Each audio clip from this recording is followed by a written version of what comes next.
Okay, we are in the weekly Torah portion. It's Portion-Chukat. Please subscribe to the channel, give it a thumbs up. Hit the notification bell so you always know when the new classes. Give a like and give a comment. Thank you so much. Okay, so we are in Portion-Chukat. Like I said, we're starting in the last part of the second Aliyah, chapter 20. Okay, the first two parts, the first Aliyah and part of the second, was talking about the red heifer. We've done that before. You catch on YouTube, I can tell you. Let's go on further. So it says, now we're going to deal with the next part. Like I said, chapter 20, verse 1. So it says, V'yavo b'nei Israel. B'nei Israel came, Kol Haidah, the entire congregation, Midbar Tzin, to the wilderness of Tzin, B'chodesh HaRishon, on the first month. V'yeshev ha'am v'kadesh, and the nation dwelt in Kadesh, or lived in Kadesh. Tamat Sham Miriam died there, but Tikapir Sham, and she was buried there. So you have a couple of questions, but let's see what Rashi does with this. Rashi says, Kol Ha'edah, Edah Shlem, or the entire congregation. What does that mean? Shekavar made to Matei Midbar. Everybody of the desert who was supposed to die in the wilderness died. Ve'elu Parshal L'chaim, so the remaining people are the ones who are going to stay alive from that point. Okay? Which means that we are 40 years into the story. Okay? So, say it again? 40 years since the spies. 40 years since the spies, correct. I'll really 38, but okay. But we're there. We're at the end. They're about to go into Israel. So what happens? Tamat Sham Miriam died there. So Rashi says, Lama nisvachat mitat Miriam leparsha para. Why does the Torah connect the death of Miriam to the section dealing with the paraduma, the red heifer? Lamar lacha, to teach us. Ma kavanot mechaprim, just as the sacrifices atone for us, kamosh paraduma mechaper, like it says, the paraduma, the red heifer, is going to atone. Af mitat sadikim mechaperet. Also, the death of righteous will be an atonement for us. Again, that is only if we take to heart what it meant that they died. We recognize their death. Then we have an opportunity to do teshuvah, and based upon their death, Hashem will cleanse the kehillah of all of their sins. It's a one-time event. It doesn't continue on and onwards. It's either you catch the wave or you miss the wave. So v'tamad Sham Miriam died there. Af hi b'neshika meta. Rashi says she also died with the kiss, God's kiss of death. Like Aaron will die. She's the first to die. So Aaron will die in a very peaceful manner. Moshe will die in a very peaceful manner. So here we see that Miriam also died in a peaceful manner, basically in her sleep. Yeah. So this is probably a tangential question, but because we always read Rashi, of course, a preeminent commentator on Chumash. Correct. Just thinking of Masorah. I mean, Rashi's not making stuff up. I mean, he learns this somewhere. Is any of this come from? It's all Gemara. It's all Gemara. This was from his Rebbe and the Rebbe before him. What his thoughts on these? Right. So the answer is it's come from Tanchuma, Midrash Tanchuma. Oh, which goes back to Chazal. Yeah, everything goes back to Chazal. Yeah. But yeah, so you're right. He's not saying anything on his own. What he's doing is saying it based upon Tanchum. Again, Rashi's job is only to explain the simple understanding of the text. Pshat, right? Right, pshat. So he wants to come out and say, the question is, why would it have to? I mean, here, if you really want to break the question down. So when you're reading, it says, "Ve'yavo b'nei Israel, all b'nei Israel came, kol ha'edah." So obviously, if all b'nei Israel came, all the congregation came. That's the definition of b'nei Israel. So why do I have to hear all of the congregation? That's Rashi's question. That should be your question. In other words, when you're reading this, you have to ask the children of Israel, the whole assembly, And who are we missing? Why did the Torah tell? Obviously, the children of Israel arrived in the wilderness of Zin. It's not the children of Israel, and we left some people over there. Some of them stayed in South Bend. No, nobody stayed. Everybody came. So why do you have to tell me that they came? Then the very next line is Miriam died there and she was buried there. Really? First of all, why do I need to know that? Do I know where Zipporah dies? No. Do I know where Elisheva dies? No. Who is Elisheva? Aaron's. No, I'm not. What am I saying? That was Pinchas. That was Aaron's granddaughter. So who did Aaron marry? Forget who Aaron even married. Okay. Did we hear about Aaron's wives dying? No. Do we hear about any other woman in the entire Chumash?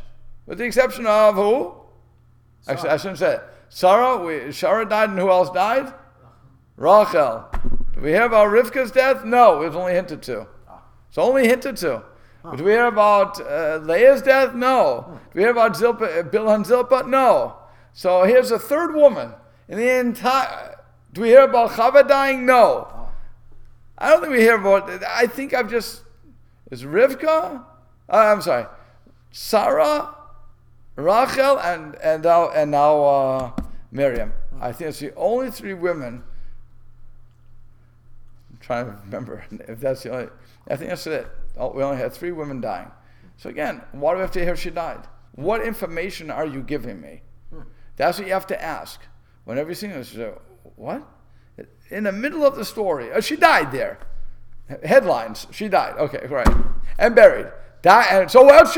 She shouldn't be buried. So she died there. Isn't it implicit that she was buried? Right? You understand what I'm saying? When you're looking at Chumash, again, you can read it like you would any other Harry Potter book and not worry about why J.K. Rollins or Rawlings, whatever, and you don't know you know the series, right? No, Harry Potter? We've read it. I just don't. Okay, fine. So the author, we don't look at everything she wrote and say, J.K. really meant. No, she wrote a book, leave me alone. Okay? Same thing with all the other books. Stephen King. We don't wonder why Stephen King wrote whatever he wrote. So you wrote a book. You're just following the main line. You follow the main line. You know, the intricacies, Alfred Hitchcock or Agatha Christie, who likes to give you hints.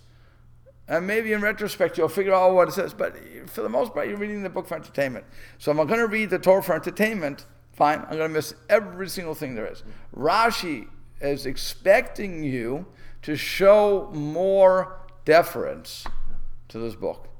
And to say, he's saying, you had this question, here's the answer. I always say it's a game of Jeopardy it's totally a game of Jeopardy. He gives you the answer, he doesn't tell you what the question is. And that's why, by the way, this commentary upon commentary as to what Rashi's question is. What's he answering? That is what we usually say. What's bothering you, Rashi? Right, that's the name of the book. Why did he say that? We actually have that book in the Torah Center somewhere. Yeah. I don't know where we put Why this does one. he have to explain it? Correct. But that's really what's going on. So he's using Chazal to tell you that this is what our tradition tells us. But he doesn't, by the way, he never tells you where it's coming from. Later commentaries told us it's from Tanchuma, it's from here, there, whatever it's going to come. The Gemara. But he never said, in the Tanchuma we read, he was interested. I think you've commented on this before. So when he was writing, 1,000 Notebooks. years ago, the people who were reading this were probably very scholarly, and they knew this background. And I don't know if that's was he true. writing more for the common person? I think he was writing more for the common person Really? who had a question, which is why you also have Senerena. That was for women. The Senerena was a translation to Yiddish. And they would put the commentaries into the story. So that was for women. It was specifically for women. It wasn't for men to read. And that's why women. My wife's grandmother would read Senerena every single Shabbos. Wow. The Parsha through Senerena. Wow. We have it here in English. So I think we have it here in English. We used to have it here in English anyway. Yeah, it's the Sanhedrin is a commentary that was in Yiddish translation of the Torah. What is if it's Yiddish, is Sanhedrin Yiddish? No, it's Sanhedrin. Sanhedrin is. No, it's not. It's from a verse. Sanhedrin. I'm probably slurring it, but it's when you would see it written out, you would say, "Oh, that's what it says." Okay. See, sometimes that's the problem when I hear the words. I don't always remember how to spell it. Yeah. So I just go with what everybody calls it. But when you see it, you say, Yeah. "Oh, that makes sense." It's from a pasuk. It really is a pasuk. I know it's the beginning of a pasuk. Go and see. It's ena. Go and see, or ena, or enu probably. Okay. Yeah. But that's what happens. We destroy Hebrew. Okay. So anyway, but that's what he's doing. Okay. So like I said, the commentaries tell us that it's coming from the Tanchuma, and so when it says she died, so why does it say Rashi's question now is, or the question of the Gemara's, why? Tanchuma, it says, why didn't it say clearly that God gave her the kiss of death, as it were? Because it wouldn't have been derech eretz to say all this about a woman relating to God. If Aaron does say al pi Hashem by the mouth of Hashem, and that's all right. So it's only when it came to a woman, because a woman's supposed to be modest, sneeze here, so we don't want to get into the whole story of God gave her the kiss and so on and so forth. God said to go on the bed, close your eyes, and stretch your hand, relax, you're about to die. It does like he does to Aaron. Okay, so that we don't go through that story, but we understand it. But that's what it says, right?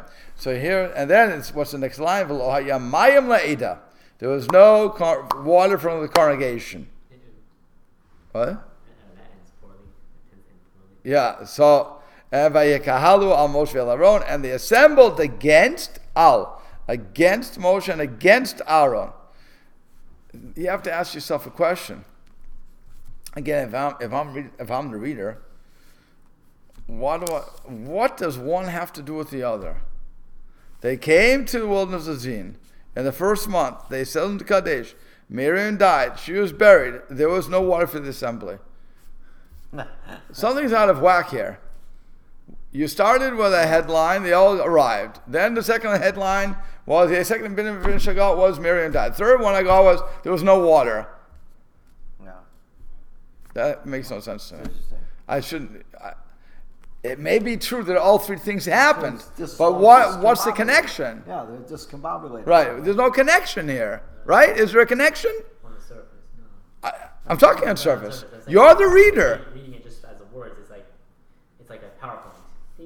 Yeah. Right. It's just like we have nothing. What's the story? God had nothing else to do that day. She said to Moshe, "Okay, so write these words. Okay, they came to the wilderness of sin. Miriam died, and there was no water, and they complained against you." It's like you said a long time. This is the cliff notes. We got to read between the lines. Right. To know what's going on here. Right. So that's how you have to do that. Okay. So Rashi says, from here, he says. And this from the Gemara Tainus. From here, Shekol Arba'im Shana Hayalahem Be'er B'Zechut Miriam. So we see that for the entire 40 years that they were in the wilderness with the well, that was only in the merit of Miriam. Now that Miriam has passed away, the well has passed away because her merit is no longer. What was the merit? Why did she get merit? The water? No. Okay. That's also a question, but I didn't have, that was not my question. My question was, when she had Saras, did the water pause? Everything paused at that point. Oh. When she had Saras, they didn't travel. Right, like, they set up camp, she died and the water went away. And when she had Saras, she's alive, so they set up camp, she had Saras, did the water, go away for that time that she had Saras? No. Now, the question you have to ask is, okay, you said the water came in her merit. That's why you had the water.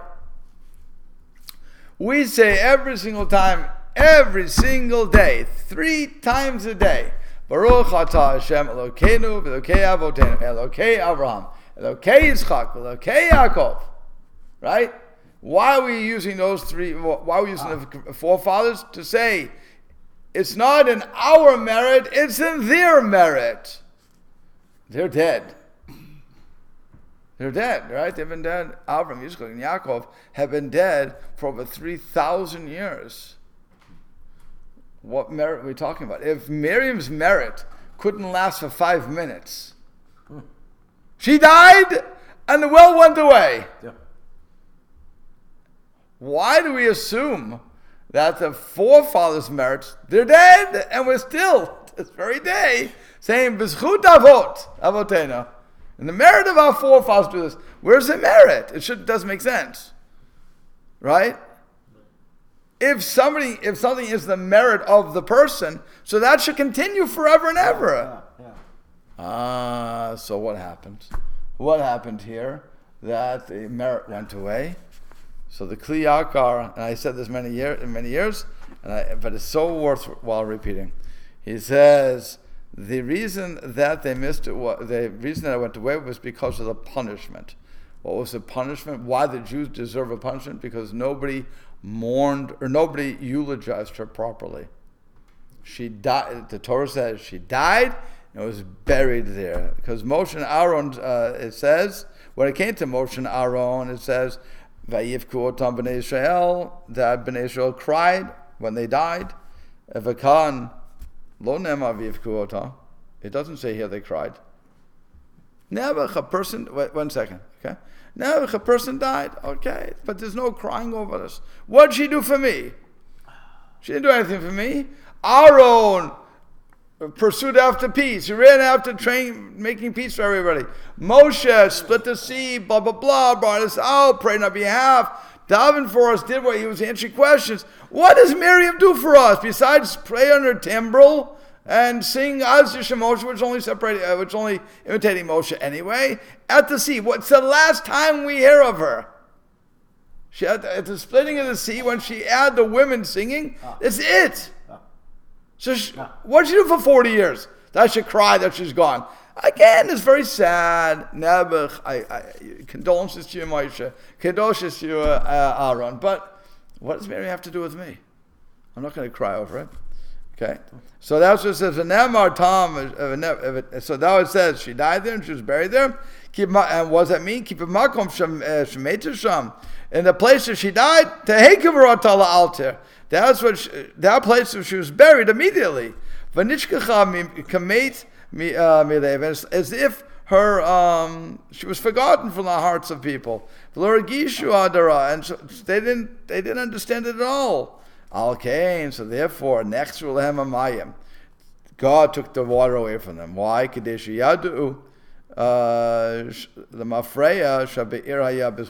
they should understand that they had this well for 40 years only in the merit of Miriam. And when Miriam's no longer there, and you didn't mourn her, then you lost what she had. That's why we don't lose, 1 second, just let me finish. That's why we don't lose the Avot's Zechut. Because we always remember what the Avot did. We talk about it. We don't, that's why so many things don't disappear. We always have the merit. Again, just wait. I'm going to come to you. I just want to finish. I see the two questions. I understand that. Okay, but that's what you're saying. And the rabbis say, okay, I'll stop. That was the main thing. Yeah, your two questions. So First question. Could it be, and think biologically, it seems like they... Biologically? Think biologically. It seems like maybe the only reason they cried for Moshe and Aaron is because they realized, we didn't cry for Miriam and we got punished. Maybe we should cry for these guys. If they hadn't been punished for Miriam, maybe they wouldn't have cried for Moshe and Aaron. So you want to say they learned their lesson here, so now they mourned properly. Right. Okay, that would be great. That would be great. I like your thought pattern. The problem is, it says when it comes to Aaron, it says all of Bnei Israel cried, everybody, men and women, because of what he did for them. That's what the rabbi tells. And when it comes to Moshe, the men died. The men cried, not the women. No, it wasn't everybody. It was because he was He had to make decisions. Not everybody likes the rabbi. He has some enemies sometimes. But so we see that it wasn't a matter of I'm crying because of blank. I'm crying because of a very selfish reason. Either he did something for me, he or she did something for me, or they didn't. So when it came to, that's why they were punished here. Because they didn't recognize the greatness of what she had. Otherwise they would have cried also. Right? Because there goes, she was the one who gave us this water for 40 years. What are we going to do without her? There's a loss of leadership. By the way, when we don't appreciate, when one of our leaders dies today, most people don't cry. We miss the opportunity. We've missed it. In the past 3 years, I think we've lost a lot of our previous generation. A lot of them. And those who cried because they knew about it. Those like me, I don't really have no connection with them. And so you say Baruch Dan Emes, I mean, there's nothing else to say. But because I don't recognize what they've done for the Jewish people, or for me personally, so that's why I don't have it doesn't impact me as much as it would his or her students. Okay, Nacham Olivas was somebody like that. Second question.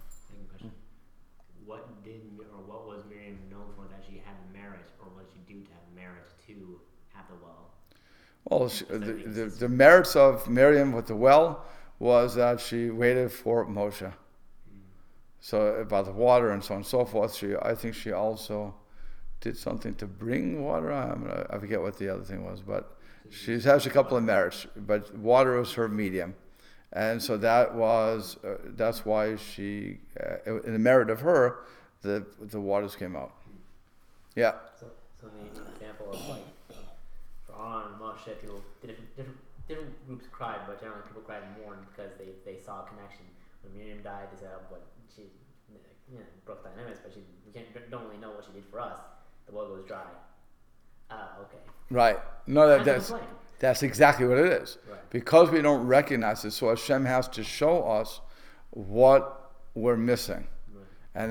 And by the way, again, you think about what goes on today sometimes, when we don't appreciate it until we've lost it. Right. And how do we know we've lost it? Because we no longer have it, we recognize that.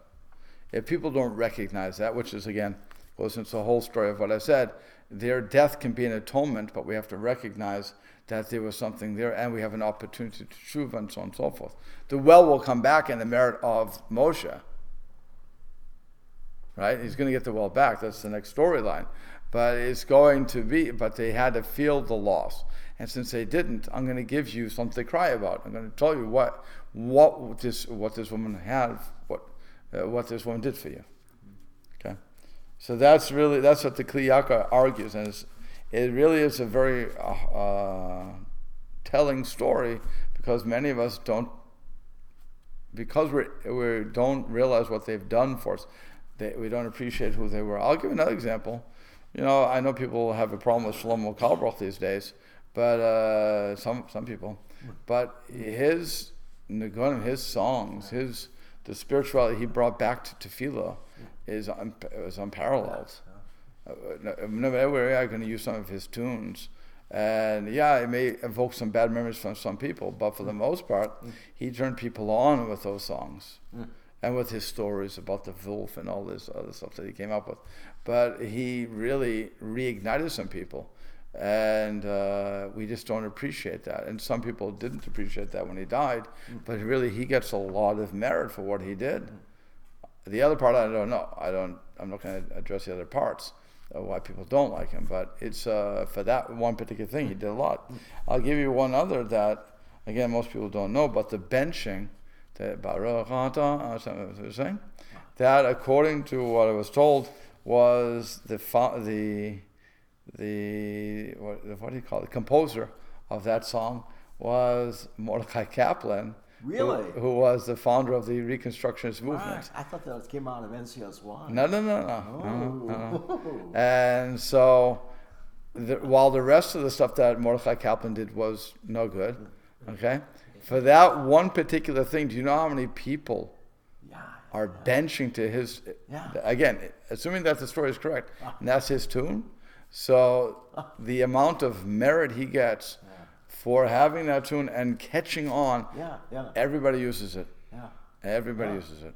Jastro's a dictionary for the Talmud. Not a religious guy. Absolutely not a religious guy. He comes from, he is an upper course. If anything, maybe he's ignorant, I don't know. But the guy, his dictionary, which was not supposed to be used for us, it wasn't supposed to be for Jews, it was supposed to be for the non-Jewish world, so that they could understand Talmud. It was used by us. Again, the merit that he gets for helping us understand Gemara. Again, the rest of his life, I can't argue on. Yeah. It was a Rasha, according to Jewish law.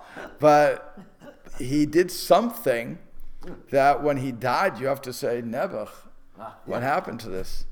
The luminary that died. Another one that was tzaddik, that everybody appreciated, was Aryeh Kaplan. Aryeh Kaplan died a very young man. When he died, it was hard on people. He had translated so much, such a bang-up job what he was doing, but that guy, you felt there was a loss in the Jewish world. When he died, for those who knew what he did, again, it was a loss. For those who didn't know of Aryeh Kaplan, there's no loss. That's what it is. So I'm saying, certain people that they get merits on one thing or another, and when you realize what they've done, you have to say, wow. Again, you have your headaches with these people. Every one of them, I know Aryeh Kaplan. I think Aryeh Kaplan just died of tzaddik. I never heard anything bad about him, Baruch Hashem. But the others I've heard bad. But it's sad. Okay. But that would be the case. So so Vayarev Ha'am. We're on verse 3. Vayarev Ha'am im Moshe. So now, what happens? The congregation is no longer Eidah. By the way, remember we started off with Kol Ha'edah, right? Ve'evo b'nei Israel, Kol Ha'edah. Why is Eidah translated as congregation? What does it mean? Is it related to the word it is witness? What does it mean? Yes, but it means congregation. Eidah is Eidah. Eidah is the. So what's the difference between aid and Eidah? If you use the word aid or aid. Well, Eidah is witness, so the Eidah would be. I'm sure there's a connection, but I don't know it offhand. Okay. But Eidah is normally an elevated term. It's translated as assembly. I'm saying normally it's an elevated term as in the Eidah. Something better, higher than Kahal? Use Kahal? Kahal is the congregation. Kahila, That's congregation. Yeah. Kahal is normally also be a higher. The point is Eidah to Am is always a lower. Oh, okay. Am is just the people. That's right. The nation. Yeah. Okay. It's the people. Okay. The Eidah is normally you would envision the Sanhedrin or something else. Every day yeshivas speak. I don't hear the word so much at all. Eidah? Yeah. They don't use that. It's a kihila. Yeah. But I'm just saying there's a difference here. Okay. So at that point there was the Eidah and they all there was no water for the Eidah and they assembled against him. But now it's Vayarav Ha'am. Now the nation. These are these are not the elevated people anymore. That's normally how you translate the Am, the nation. The mass, right. He says the people. You have it? Yep. He says the people. It's line 3. He says, V'yarav ha'am im Moshe. So the nation argued with Moshe. V'yomru more, and they said, saying, quote, V'lu gavan b'gvar achenu lefnei Hashem. Halavai, or how does he put it? If only we would have perished in the death of our brethren, as our brethren perished before us, before Hashem. So what's going on there? Rashi explains. V'lu gavanu, halavash gavanu. Sure, we should have also died. B'gvar achenu b'midat achenu b'dever. Our brothers died in a plague. So so we find from here that dying from thirst is worse than dying from a plague. rather die from a plague. That's what they were saying to him. And Valama Havetem, why did you two, Aaron and Moshe, bring a Kahal Hashem, the congregation of Hashem? We are an elevated group. We are the tzaddikim. Okay. Why did you bring us? El Amid Barazet, to this wilderness, Lamud Sham, to die there. Anachnu uvi irena. We and our cattle, and our flocks, however you want to put that. Okay, and so it says, Rashi says, whoops, I'm sorry, I didn't get there yet. Okay, we'll come to that. So, V'lama helitunu b'Mitzrayim, why did you bring us up from Mitzrayim?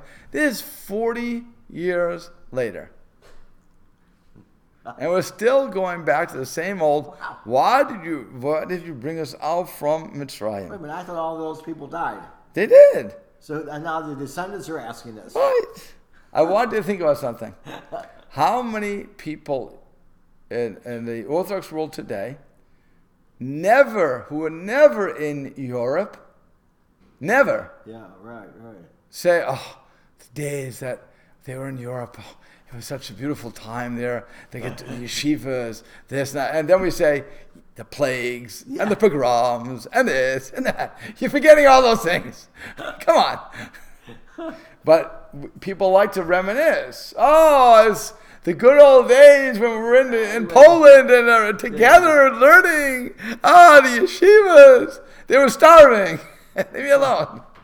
Here in Egypt, you were being killed. You were being beaten. You were being. It wasn't a great life. Yeah. But they still have that idealized, but romanticized idea of what it was. You brought us out of Egypt, and by the way, what does Egypt represent to? It's a land that was watered by the Nile. I didn't have to work at it. I wasn't in the desert. I wasn't.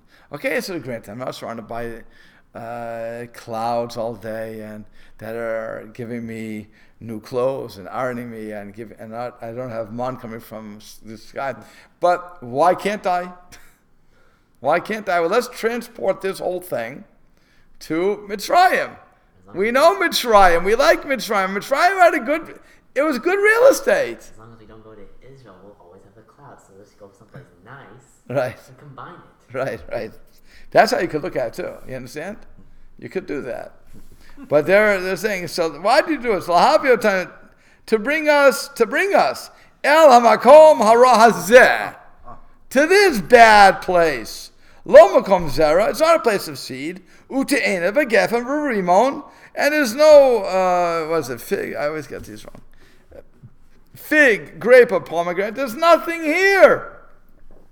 I understood that there's no water to drink. What did you do to us? You brought us out from a land that had everything. Yeah. Okay, so we're slaves. I don't argue that. But God could do anything. God could take away the slaves. God could take away the Egyptians, blow them up, do what he has to do with them, kill them all in the play. Who cares? But we would have, as I said this morning, the neutron bomb. Oh. Drop the neutron bomb. You guys know what a neutron bomb was? It killed all living life, all organic life. All right, it killed them, but it left the buildings, left everything else there. So God does have to work. He can kill everybody in one fell swoop. Leave us there. Kill the bad guys. Huh? Kill the bad guys. Leave me alone. Leave us where we were. Why did you bring us out? And you didn't bring us to Israel for 40 years. We've been wandering around this verstunk in the wilderness. You lost your GPS. And you want to blame it on us. My forefathers, they did this and they sinned and they spied. But they're not here anymore. Why aren't we in Israel? Why aren't we in the land flowing with milk and honey? Obviously, you can't do it.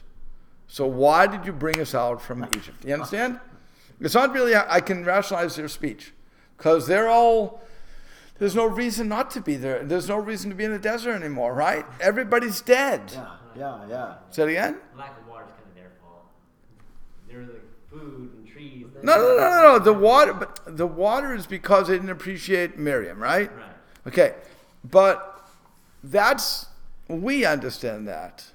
Oh, they don't. We understand that. So, but the troublemakers don't understand that. The troublemakers are now looking for an excuse. Again, let's dismantle, let's get rid of Moshe as leader. He's been leading us for 40 years, and where have we gone? We're still in the desert. We're still in the wilderness. We don't have a place that we can call our own. And again, there's no right now, there's no reason for it. Everybody died. Everybody was going to die. We survived. And what do we survive for? To be the kings of the desert? Really? That's not a nice thing to do. I don't want to be a king of the desert. I want my prom. Again, we have to have a shopping list. By the way, they had a kiddush going on here. We want the figs. We want the dates. We want the pomegranates. Yeah. They always like to give a shopping list. A shopping list is important. Okay, as a president, you understand that. A past president, you understand. You have to have a shopping list.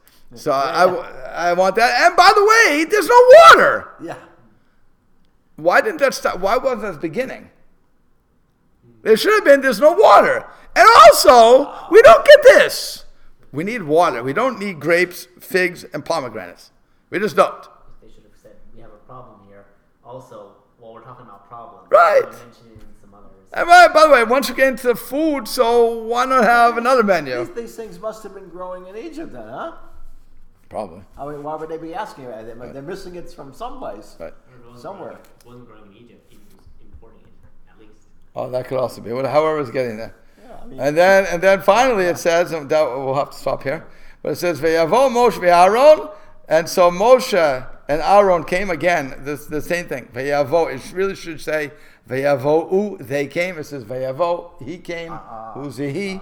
It's Moshe, and along with Moshe, he's taking Aaron, Mipnei HaKahal, in front of the kahal, from before the kahal, the congregation, El Petach HaMoed, the opening of the attentive meeting. Vayiplu, al panim, now they both fall on their face to daven, mastama, they're davening. Doesn't even say it. We can assume that that's what they're doing. Vayira kavod Hashem aleim, and the glory of Hashem appeared to them. We'll have to stop there. But it's a great story which has a lot going on in there. it's like the cartoon.